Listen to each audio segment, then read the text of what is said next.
start right there, and just how proud of Isaiah. You know, Isaiah has been just a sensational player since his freshman year. He's improved every year in every category of the game. The thing I love about him is he never changes his expression. You never know what's going on. He just keeps playing basketball. He practices and plays the same way every day. Hard. He plays hard, he plays smart, and he plays together with his teammates. We saw Norchad obviously practicing inside. Any updates on his status?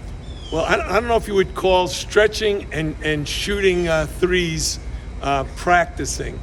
If we were going to have a shooting contest, he probably could do that on Friday, or a stretching contest. He'd probably be pretty good at that. Whether he can actually run and jump, we'll have to wait and see that tomorrow. So you haven't tested that at all yet? You're letting it sort of swell and come down? I don't test anything. I wait for the trainer to tell me he's ready to go. He hasn't told me that yet. What kind of mindset are you getting from Norchad? Obviously, he wants to play. He wants to play, and he's been in the training room diligently for the last 5 days. And I don't mean for an hour. He's been there like 10 hours a day.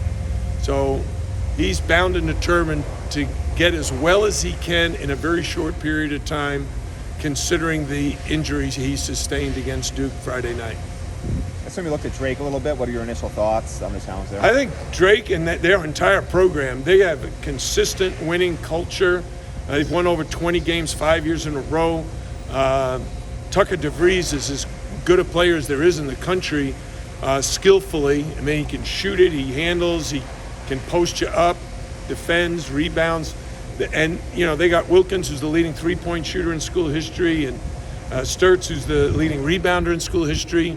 They got Brody, who's a tremendous big guy, 6'10", 275. And then their quarterback, their leader, their catalyst, Roman Penn, is like 25 years old.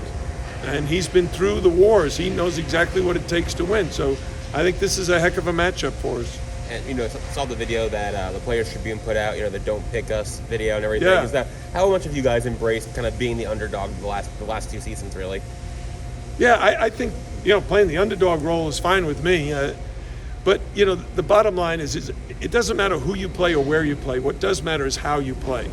You've got to execute your game plan better than the opponent executes its game plan. If you do that, you're in good shape. Coach, in the past, you've invoked Muhammad Ali. You've taken charges in the locker room. Do you have anything planning for this trip? I'm not there yet. You know, we'll see. Normally, those things are very spontaneous. I think about it just before, you know, I want to know the feeling the players have going into the game. And then if there's a very specific message, you know, rebounding. One of the games recently against Pitt, I brought a ball in and threw it up against the grease board and rebounded it and said that's going to be the whole key to the game. And it must have been a good message because we rebounded Pitt by like 18. The message today was have fun. Yes, exactly. I think that, you know, this is a once-in-a-lifetime experience. Even if you get to go to the tournament, you have different players and different experiences, different matchups. So you really want to enjoy this. You're only young once. You all know that, right? So enjoy it. It's a lot more fun though when you win. Yeah, the most fun is when you win. How confident, Coach, do you feel that the team will make the adjustments should Norchad not be able to play 100%? And what are some of the players that would need to step up if Norchad is not able to go? Well, if Norchad doesn't play like he did against Duke, the players know that they have to fill in. The most important aspect of it is rebounding.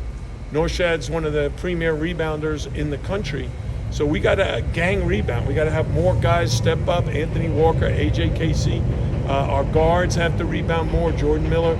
They all know that Norchad normally takes care of the defensive backboards. We've got to do a better job there.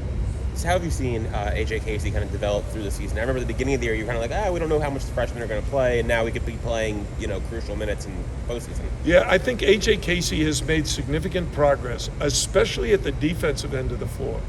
I think his defense has really progressed to the point where I think he can be a stopper in the future. Maybe not this year as a freshman, but he's worked really hard at that aspect of the game. We will spend all spring, summer, and fall getting him to be a more complete offensive player. He's confident. He has certain skills. He can shoot the three. He can drive the ball to the basket. But it has to be a little bit more consistent, consistently good at a high level. I know you never look too far ahead, but Indiana's a very large team. Do you feel like your team, I know early in the year, like, we're so small. Do you feel like you've seen enough that a large team won't phase you guys? You already, like, transitioning from a Drake to an Indiana size-wise won't be an issue in terms of a one-day turnaround? Well, here's the thing. In the ACC, you play against all different kinds of teams, all different rosters. When we played Duke, they had 2 7-footers in the starting lineup and a 6'8" small forward, and we battled them right down to the last minutes of the game. But you also, in the non-conference, oftentimes you play against smaller, quicker teams, and you got to match up and do your best job defensively of guarding them. In Drake's case, they're an outstanding three-point shooting team, so our three-point shooting defense and our rebound is going to be critical. Threes rebound long, so oftentimes if someone misses a three, the ball bounces out, and then it gives the offensive team a chance to track down rebounds and get second shots. We can't afford to give Drake any second shots. Anything else for Coach Al? Anthony Walker, if you could just talk about his play in that last game against Duke, how he stepped in for Norchad, and just how much you will potentially need him in this tournament. Yeah, Anthony Walker is a critical player for us. He's 6'8" or 9". He's long, he's athletic. He has experience. You know, he's in his 4th year. He's a senior. He has scored over 500 career points, and he can step up and have a big impact on our success in the tournament.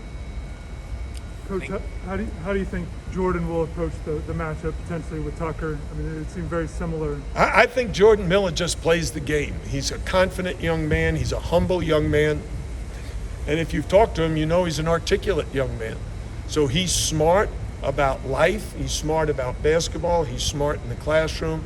And I think he'll just take his typical high basketball IQ into the competition. Thank you, Coach. Thank you.